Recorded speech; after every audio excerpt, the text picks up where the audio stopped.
Before we turn to dessert, I wanted to welcome you to this COLA Salon. Thank you all for coming, both fellows and spouses. The purpose of the evening was to really talk about how artists live with other artists. It's a topic that's particularly interesting to us since there are several instances where husbands and wives have both gotten COLA fellowships, and we know a lot of artists who live as a couple with other artists. And so we thought it would be really interesting to have a conversation about the benefits and challenges of being in a relationship with another creative individual. Obviously, if you have nothing to say, you're welcome to be silent. But it is an opportunity for you to be candid about what you think are really some of the advantages of being in a relationship with another creative person, as well as some of the social disadvantages that may be economics, or maybe in terms of, like, we all worry about individuals having health care now in the gig economy. And so things like this have drawn our attention to the fact that artists have been on the frontiers of trying to figure out some of these ways of living in the past. And speaking of ways of living, we're at a really beautiful house, and I wanted to introduce our host, who's going to tell us about a little bit about the history of this home, because it is a historic home built by a major Pasadena architect. And so I thought it would be interesting for Jeff to tell the story of who built this home, a little bit about its style, and then how it came to Jeff and Miyoshi. So this house was built in 1913. The architect was Myron Hunt, and along with the Green brothers, he's kind of known as a institutional architect. He kind of designed and built the Pasadena Library and the Rose Bowl and other buildings. So, and this house was built in 1913, and it's kind of arts and crafts, but it also kind of has this rambling, open, almost proto ranch style quality about it. So So while you were eating, I put these cards in front of you, and I thought it would stimulate some conversation about the general benefits, the health benefits, the intellectual benefits of being an artist couple, the economic benefits and challenges of being an artist couple. And I just wanted to invite people to make comments now, or if you prefer not to speak, as I said, you can just pass the microphone to the next person. You can write a comment on the piece of paper. You're also welcome to just listen for everyone first and then make a comment afterwards. There's no real formal way that these salon conversations have happened. In the gallery, they run very organically. So people tend to do it as a dinner conversation. So hence my idea to do this one as a true dinner, because it's a topic that involves personal relationships, and things that you may want to not speak about. But if you do have comments, I imagine that some of the readers of our catalog will be artists in the future, and that they will gain from your wisdom, not just about being a creative person, but about living with another creative person, and how that either helps you or sometimes creates obstacles for you as an individual. So would someone like to volunteer to take the microphone first? Miles is first. Okay. Well, I'm going to take the opportunity first to, yeah. All right, to the camera. Hello, camera. I'm Miles Coolidge. COLA fellow. It's disputed. 99, 2000. But on the topic of the challenges and benefits of artist cohabitation.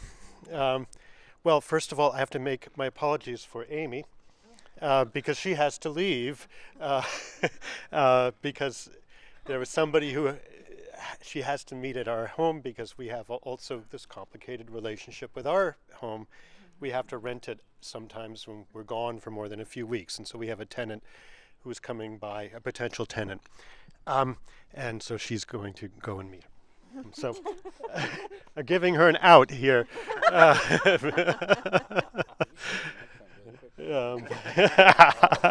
Yeah, so of course you need to be understanding about what your partner needs to do at a given time, and give him the space in which to do it. And that includes keeping in mind a certain sort of reciprocity, I guess that's a tired word when couples are concerned, but it's still, it's in constant use for good reason. And it goes down to, of course, the question of getting work done. Everyone needs a turn to do their work. So whatever that work may be. So how does that negotiation happen? Well, I think everybody probably has their own methods and techniques. So I'll pass the mic along because that might be a good cue. I have a technique. So, do I have to introduce myself? Fran Siegel.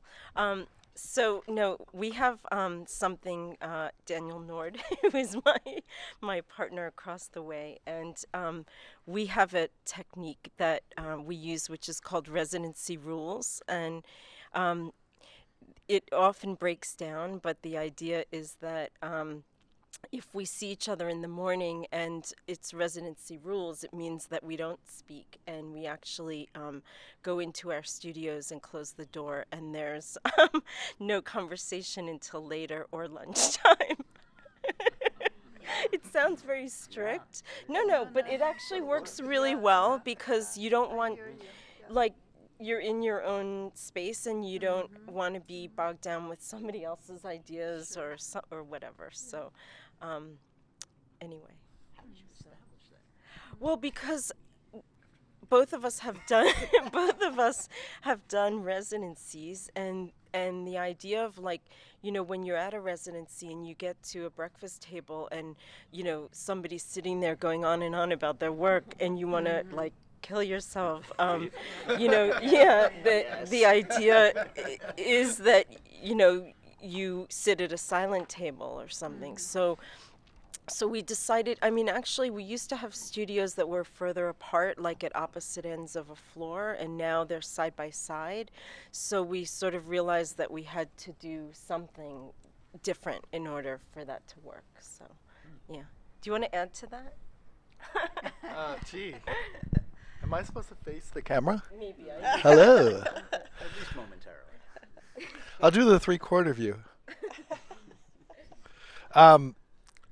Well, yeah, there's a lot of interesting advantages to being an artist couple, but one that we were talking about is just this idea of the more challenging things get, both within your life as an artist and politically in our complex culture right now. The more value, we've been having these like dinners every night, and I like to cook. We sit down and we have a really nice dinner, turn down the lights, light some candles, and we always end up talking about art-related topics, but the great thing is that it's kind of like this safety zone. Like, as a couple, we have this safe place to talk about the things that you might not be able to say in a public way, or discuss the challenges and sort of, pull the heartstrings of what it's like to be a 50-something-year-old artist. And I really treasure that. In a way, we were talking about it being like it's like the egg yolk. We have this little tiny golden thing that's like our place that we can share, and then there's the egg white, and then there's the shell, like the house or the studio, and then there's this big, scary outside world where all this stuff happens, and we love embracing that, but it's really great to have this place and this confidant and this, and with somebody who's distinctly separate. Like Fran said, we have separate studios with separate entrances and all that, but at the same time, who's intimately connected and whose process over decades, you understand, and they understand as well. So there's certain things that don't have to be said or explained, and that's just amazing, Oh, all right, Abe. So my name is Pildas. My relationship with Phyllis, who's a little bit camera shy, which is strange because I'm a photographer, but Um, the relationship that we have as far as our working studio is much messier than what I've just heard. So I think we don't have any rules, and it generally works like not now. So, so we can say that, you know, like if one of us is busy or we're deep in thought or we're doing something and it isn't convenient for the other person, then it's just not now. Otherwise, you know, like our studios, which are side by side, they spill over into each other. Sometimes we have to say, look, you got to get your shit out of the way, you know, because I need to do some work. But so it isn't as ordered as what I've just heard. Next. Okay, I'm Nancy Buchanan, and I'm married to Doug Wickert. And I think we're opposite in the way that we work, and I think that works out well for us. He gets up at 5:30, and he sits down and he makes art. And when he gets home from a job, he sits down and he makes art. I am rather chaotic, and I have to kind of wander around and do things at weird times, and I appreciate the fact that I'm tolerated for that. But I admire also his discipline. So somehow we've, over the years, made room for one another in different styles.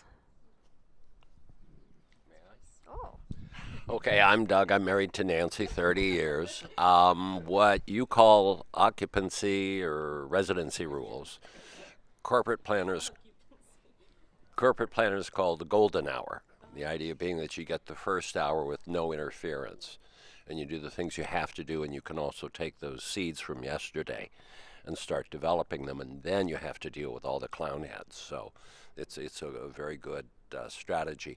My description of our lifestyle would be marry with both eyes open, live with one eye closed. So we were very involved in selecting each other and getting to know about each other and each other's work. Since then, we give each other space, and I think that's important. I trained to be a master printer, and a good printer leaves no impression on the artist's work. You facilitate that other person. So I give Nancy the room to make the work she wants to do, and she's sleeping, so I can do whatever I want. At 5:30. Hi, my name is Oguri. I'm dancer choreographer, and here is my partner. So we dance together. She's also dancer choreographer. So we're running like a company training class together. So yes, similar kind of subject, our partnership. We raised up 2 boys. Now they are like at 24 and 19. And one is a graduate college and be working now, and the other is in a college. So we kind of get free from the for the children. I had a similar like a work habit. So my wife has a full-time job with So I'm doing more like a freelance like a domestic technique stuff. Yeah. I mean, long time I was making like a lunch and cooking stuff, taking care of myself. So I had a time in the early morning is my like a golden time to making creation. I'm dancer, choreographer, but I need a lot of like lighting or thought, making inspiration stuff. So it's all I did in the morning time, and I keeping same like a habit. I'm still like getting up early and doing these things. What I'm trying to say. And relationship, yeah, we're very different type too. How to say? Like in like a music band, rock band, we're not playing the same instrument. So I taking that part, she taking another part. So we taking a good balance in that way.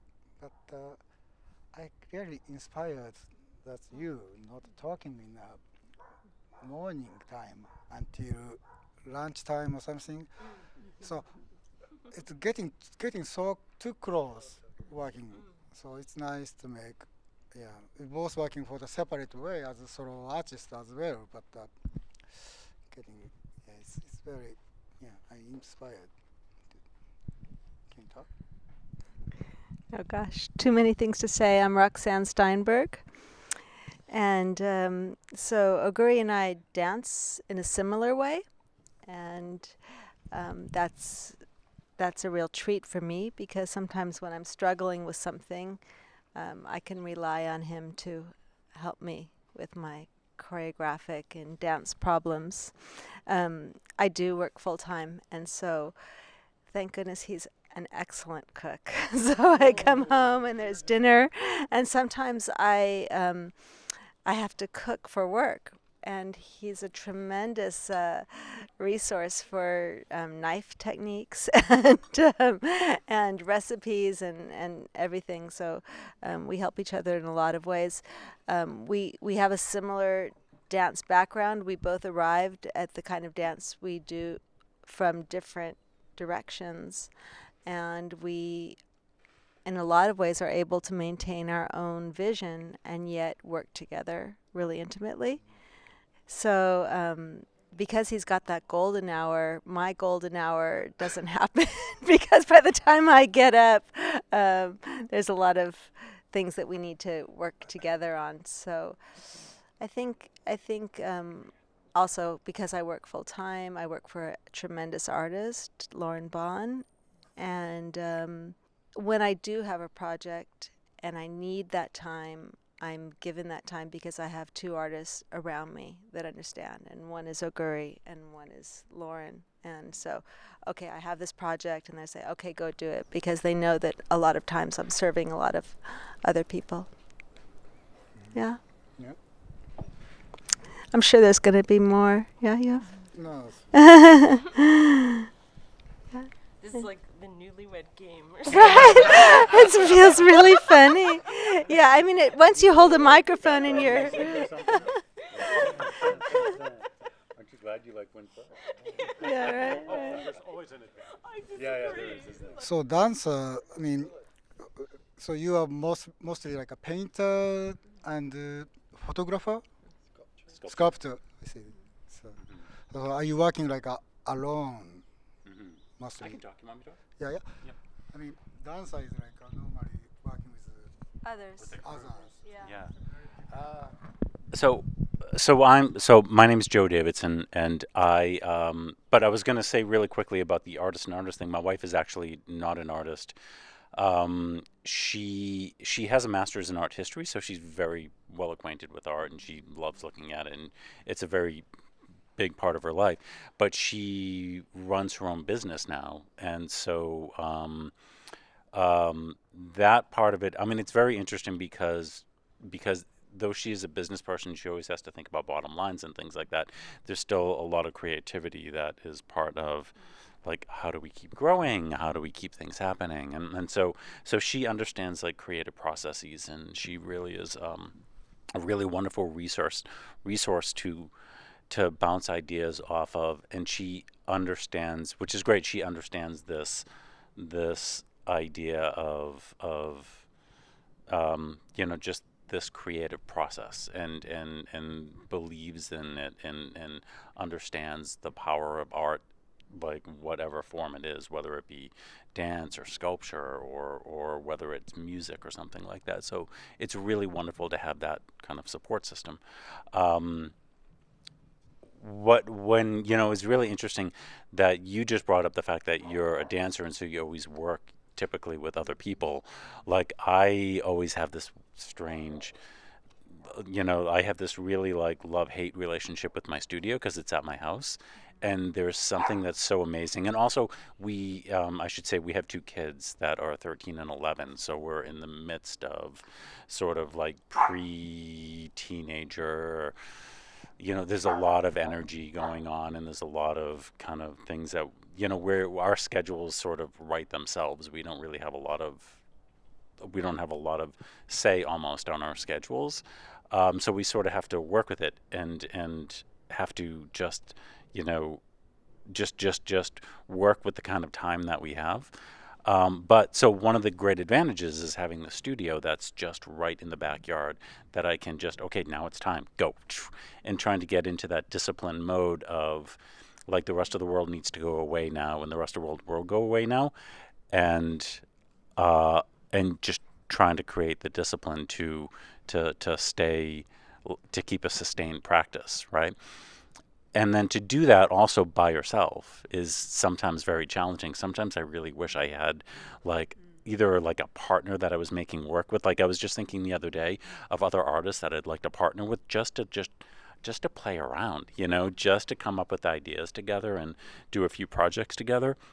Because there's something that I vitally miss about having a studio around other people, but also just sort of bouncing ideas, you know, and sometimes that can be a big challenge. But, you know, it's still great to have the situation that I have, but, you know, there are a lot of kind of strange parts of it, and it's a solitary, sometimes, like, doing art is a real solitary existence, and then I become more solitary as a result of that, which I sometimes always have to fight to work around and to bust out of.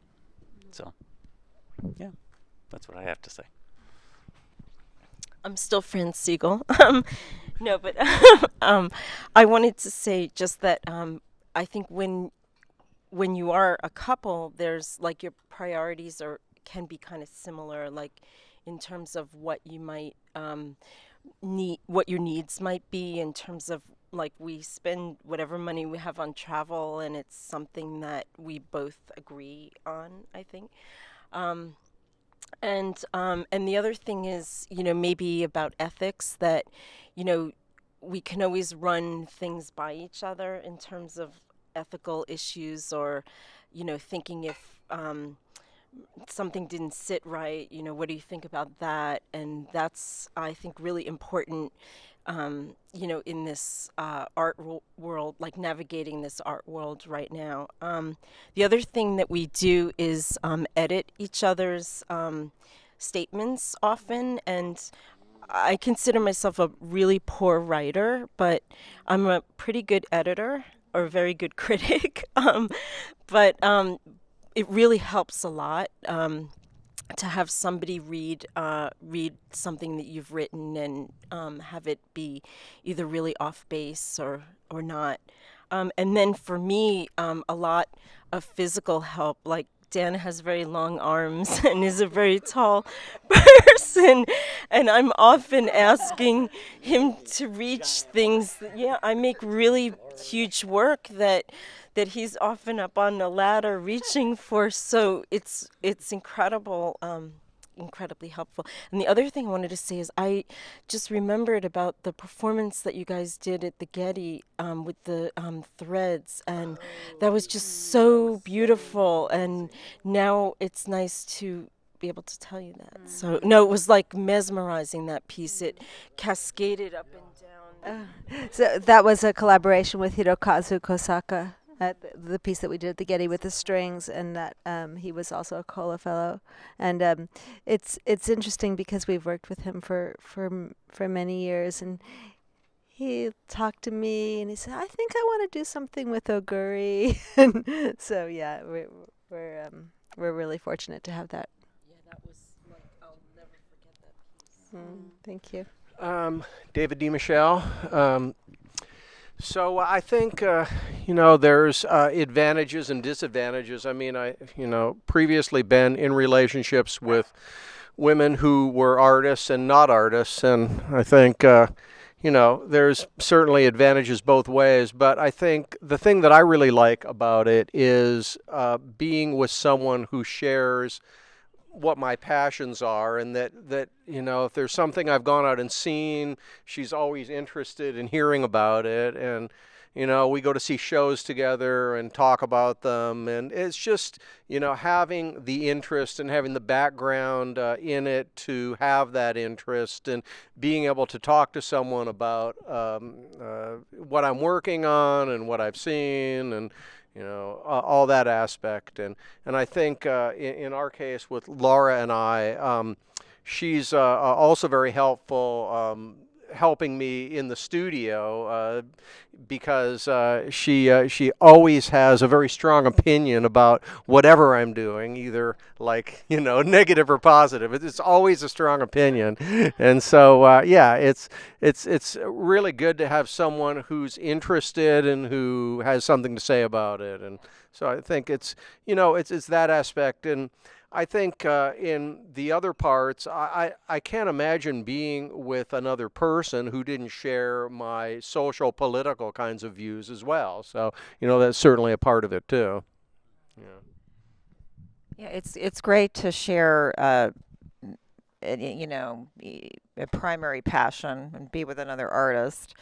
However, you also have to always. We have a 13-year-old daughter who just turned 13, a house. So one of the challenges of being artists, both being artists, is not having our lives just carried away by our bliss to the point where we're not thinking about just practical things. One of the fun things is when you go to shows and you think it really sucked, and everyone's just sort of like, at the openings, just being polite and fake. It's so fun on the way back in the car. When you're really telling each other what you really thought of the work. I mean, and in the same vein, it's nice to be with someone who, if they really don't, who sort of like doesn't let your delusions about your work or the quality of your work get out of control. He'll just tell you the absolute truth. But we're kind of interesting because I was an anthropology major in college and sort of an art minor, and he was an anthropology minor and an art major. And he's an art writer and an artist, and I'm a photographic artist, a documentary fine art photographer. But I also, in artillery, I have a photo column called Sights Unseen. So we're both sort of journalists and artists. So we share a lot of hybrid interests in many different facets. But when you have a child and a house, I think the challenge is you can't just, just completely disappear into your. I mean, any kind of major art project requires obsessive focus. Let's face it; it's just obsessively. And when you have a child in a house, that's continually, that obsessive focus is continually being interrupted. So you really need two people so each person can afford enough time to get into that obsessive focus space. We take turns, taking care of the day-to-day practical things, so the other person can go into their obsessively focused space. So, but I just can't imagine. It's so wonderful being with someone who shares your deepest bliss about all sorts of things, politics, art. I was engaged to a lawyer many years ago in my 20s, and I never ended up being married because it just got so lonely, because I just can't imagine being, it wouldn't have to be an artist that did the same thing that I did, but I just can't imagine, it's such a weird world, and it's just so nice to be with someone that can talk about these weird esoteric things that, most people just, when they, just have very little interest or a shallow interest or a superficial interest. Yeah. Right. It's hard to imagine being with someone in an entirely different field that didn't have a major interest in that. Yeah. Right, and keeping each other on track, because when you do have a child in a house, you can get caught up in the day-to-day things and sort of lose your thread about the big picture and the more challenging things you're trying to do artistically. It's so easy to lapse away from that. So we keep each other on track. So.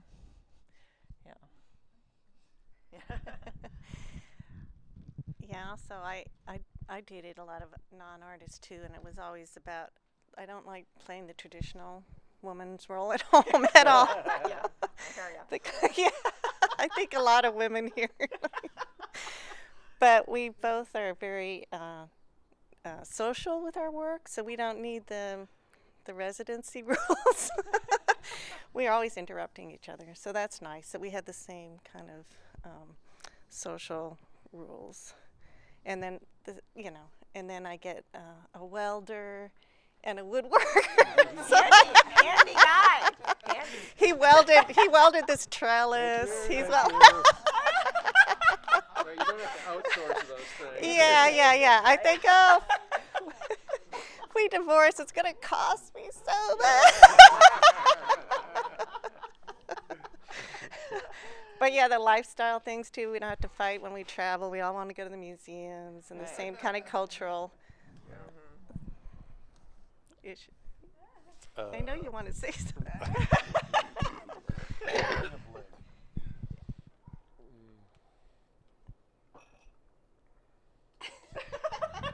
I'll take over, Jeff. I mean, it was funny when Fran mentioned reading each other's statements or reading each other's writing or whatnot, and I mean, I have a particularly interesting situation because my partner is also an art writer as well as an artist. So, and she's been doing a lot of writing recently. That's Jody Zellen over there hiding from the camera for good reasons, and I'm Brian Moss.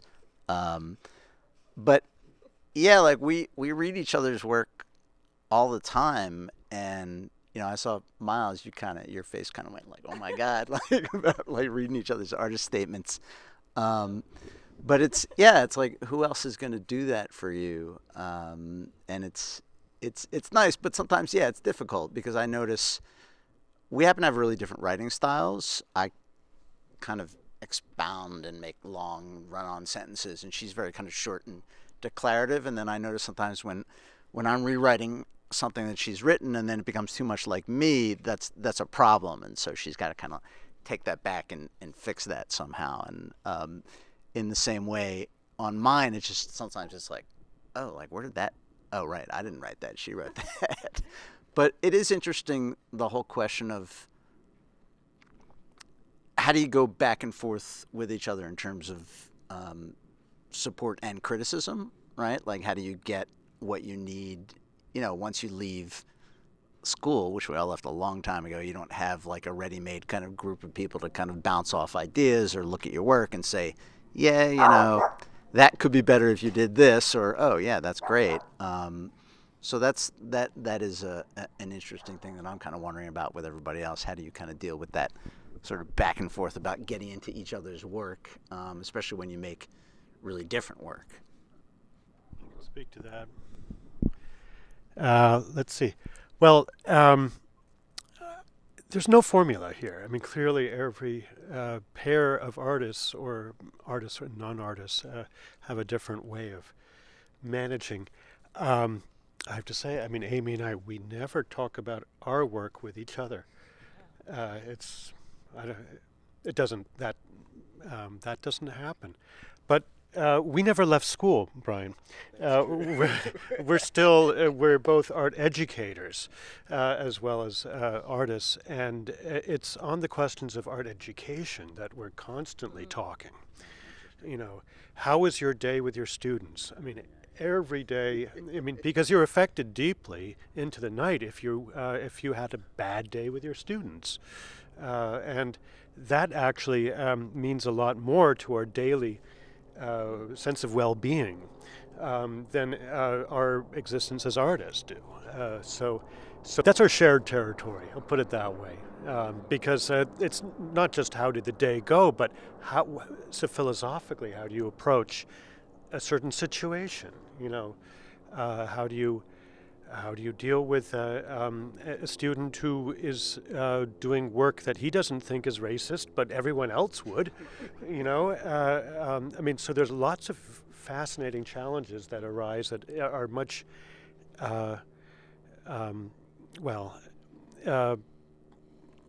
whose solutions are better arrived at through dialogue, with a partner, with a teacher, and that's that. So, in our ecology, that's where we have the most rapport. I'll put it that way.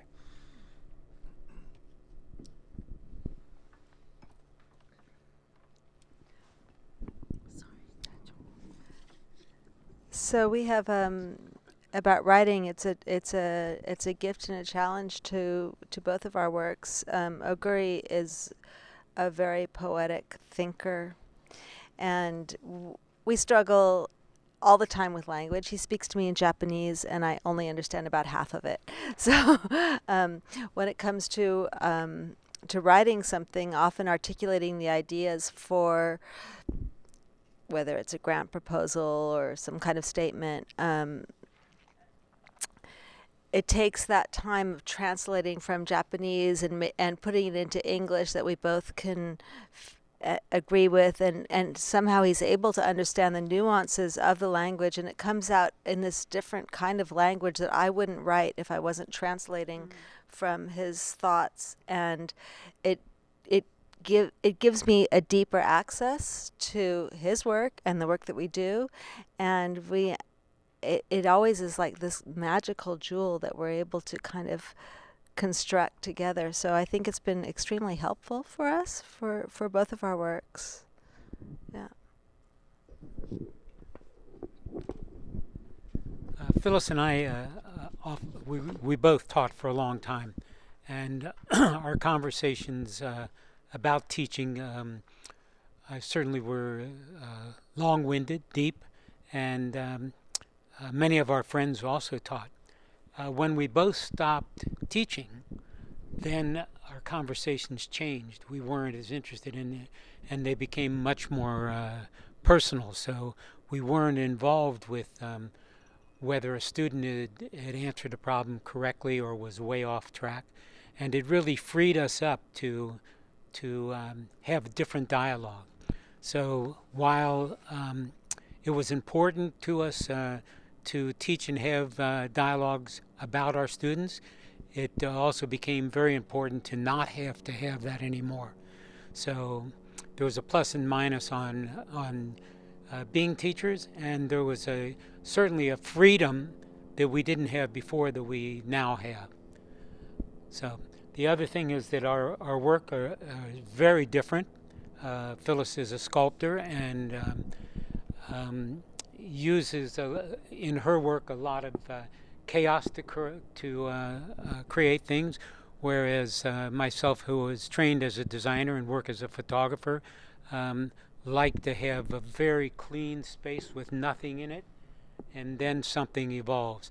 I also have the luxury of being able to work outside of the studio, because I take a lot of photographs on the street and try and interact with people often who I don't know at all in my work. So it's very different than the kind of work that she's doing.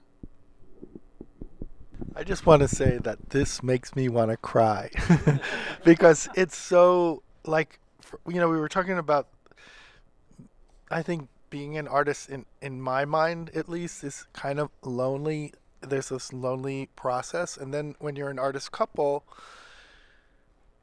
it's like two lonely people on a life raft. So you're together and you're trying to take care of each other and watch out for each other and pull the occasional fish in to eat and stuff like that. But to know that there are all these people floating around on their life rafts and tonight we're bumping into each other is just kind of beautiful. And I really love hearing all these different stories, and I'm thinking about things we can tune or retune based on other people's experiences. And yeah, that residency rule's gotta go, baby.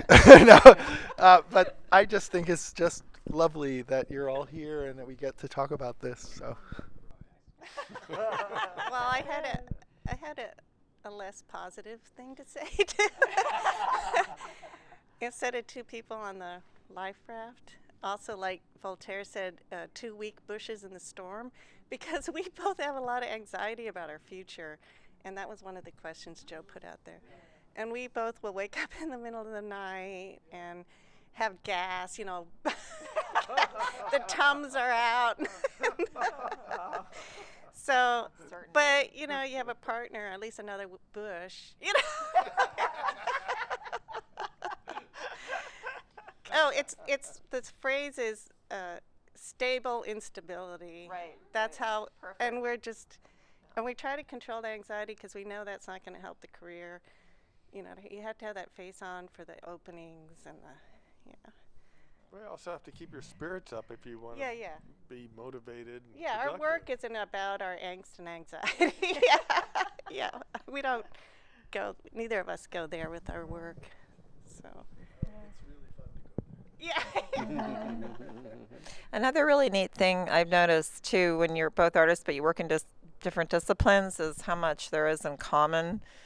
There's the language of whatever your discipline is, painting, drawing, and then there's the paralanguage, and then there's so much paralanguage in common between even something like abstract expressionism and documentary photography. And we have these really philosophical discussions about both, and I've really loved how you come upon these, you realize the deeper impulses of what you do are so common, which, I think could only be arrived at by living with an artist and talking about things day to day. I found that very fulfilling and very fascinating. Well, talking about the idea of a group and working within a group, lately, because of the anniversary of the uprising, I've been thinking a great deal about a very dear friend of mine, Michael Zinzin, who I worked with for more than 10 years, who founded the Coalition Against Police Abuse, and I helped him with a lot of his work, and he helped me with some of mine, and Doug has helped me with some video, and video used to be anyway, one of those areas where you really do need other people, and it becomes a really interesting process of the way that you create things, especially if you're doing things that are somewhat documentary. And I don't do that anymore, but sometimes I miss it. Because when we first got together, that was one of the things we did, was Doug went out and helped me interview people about the CIA on the grounds of LACMA. Anybody else? Anybody want to follow that? Anybody want to follow up CIA? Please remember at this point, our first date was 68 pounds. I had a color Portapack, I had a 3-tube camera, I had a boom mic, I had headphones, and I just sort of followed Nancy around like the little man in the foreign hotel who carries all your furniture. And it was good to do then. It's nicer now that it's lighter. But I think her point is that it's really nice to share work with someone you enjoy and respect, and it just adds an extra element beyond simple physical possibilities, the practical issues. A chance to work with someone else in the darkness makes it seem a little less forbidding.